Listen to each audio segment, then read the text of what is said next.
There is a sense of teamwork. To use the word team is often, it's overused. And I think in a lot of television stations, people talk about teamwork. But it's really, they're paying lip service to the idea.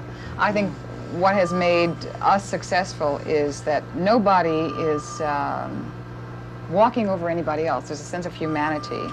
There's a sense of getting the job done first. And I think the audience sees that and feels that.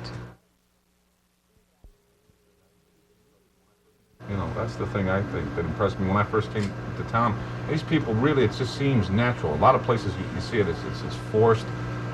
Stilted. Yeah, well, it's just like, you know, all right, now you have to get along with the sports guy, and you know, you got to do this with the weather guy, and you know, and yeah. It's not natural. And I think the public, in a very subliminal, you like that word? I think the public picks up on that. And I think people like to watch other people and not little R2-D2s behind a desk. I'd worked in 2 television stations before I got here, 3 radio stations. And, you know, the anchorman where I used to work, I mean, you'd say good morning to him, yeah. And he'd say, let me call my agent. And he'd, Sid, yeah, it is a good morning. Good morning, you know, and that was it. I mean, he set the tone for the whole place, very stiff, very formal, pompous. So a guy like Gordon comes along, and, you know, the top anchorman. Now, if he's going to be a normal, average guy, then how can anybody else be anything but? How can anybody... Weather moves across the 48 states in 6-day cycles. I looked at the sunspot activity, the solar activity, and then I just sit down and do the interpretation. I think the thing about Gordon that's unique is the fact that you believe in what you're doing. Second, you have applied lifelong skills and experience to it.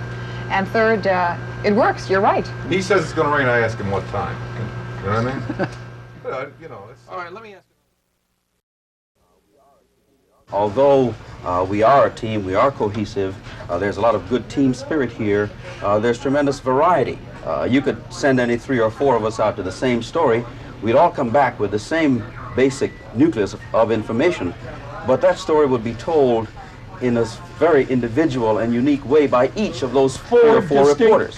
4 distinct perspectives. We don't have the sameness that you see on many other channels, here in town and out of town. There's variety here, there's spice. The 5:30 newscast is the first newscast, and so it has to provide an important service to the viewers. It has to let them know what has been happening since early this morning. That's our responsibility, and I think we do a good job. Not only do we give them the meat of it, but we also give them a little extra. We give them consumer information with Ellen Kingsley, tips, money watches. I haven't seen reports like that in this particular market in a long time. There's one thing that everybody's interested in, and that's money, the economy. There's nothing we do that doesn't have a little bit to do with the amount of money you make and where you're going to invest it. One thing that Bob does is that he makes it very easy to understand. I am not a financial expert, but when I listen to Bob, I understand everything he says, and I know the pros and cons of the issue that he's talking about. I think that's important. I get turned off if someone's talking to me and I can't understand what they're saying. First of all, they're not communicating. David, you were talking about the spirit. I think the spirit of this newsroom is often light. But then when the big story breaks in this newsroom, the laughter still goes, but everybody starts running. Everybody dives into that story, and there'll be 4 or 5 reports at 6 o'clock. Everybody suddenly says, let's swamp this story, and everybody comes together, trades facts, and at 6 o'clock, the product of 40 or 50 people comes together and making it sound like the whole thing is understandable. Another one of my theories is that, you know, we all, like you just said, we all have the same information, basically. Mm-hmm. So the guy that's going to be the most successful is the guy that tells it best. All right. How do you keep people interested? And you keep them interested Making mistakes, like by making mistakes, sure.